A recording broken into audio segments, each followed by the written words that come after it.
Hello mga kaplano! Ako si Tofi, ang guide nyo sa world ng construction. Welcome sa first episode ng #BuildMoTo! For today's episode, pag-uusapan natin ng pinaka-basic at pinaka-importante sa construction safety. Hard hats. At oo, hindi lang sa commercial projects ginagamit ang mga to, pati na rin sa residential construction. Kasi kahit bahay lang ang pinatatayo, safety pa rin ang number 1 priority namin. Unahin natin ng white hard hat. Ito ang crown ng mga bossing sa site. Engineers, architects, at managers. Sila ang laging nakatayo malapit sa bahay na ginagawa. Hawak mga blueprints, kunwari nag-iisip ng malalim. Fun fact, pinsan kahit walang laman ng papel, nagmumukha ka pa rin matalino. Basta naka-white hard hat ka. Pero seryoso, sila ang nag-i-inspect kung tama ang plano para ang bahay mo tumagal hanggang sa apo mo. Next, ang blue hard hat.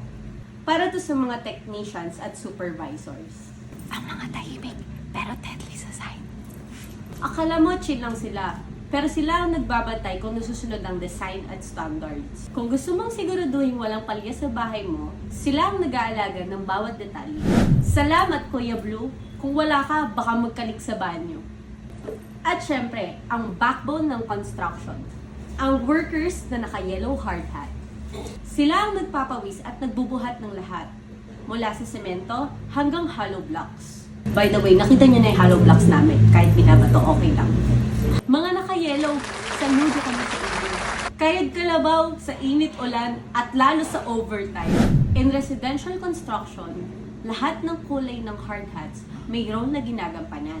From the bossing with white, to Kuya Blue na check ang quality. Okay. Hanggang sa mga bayani sa yellow na bumubuo ng bawat pader ng bahay.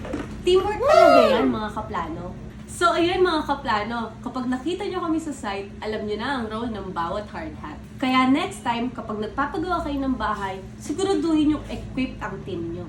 Hindi lang sa tools, pero lalong-lalo na sa safety gear. Okay, that's all! Huwag kakalimutan mag-like at share para sa mas marami pang tips, tricks, at kaunting kalokohan dito sa #BuildMoTo. Kita-kits ulit next time, and this is brought to you by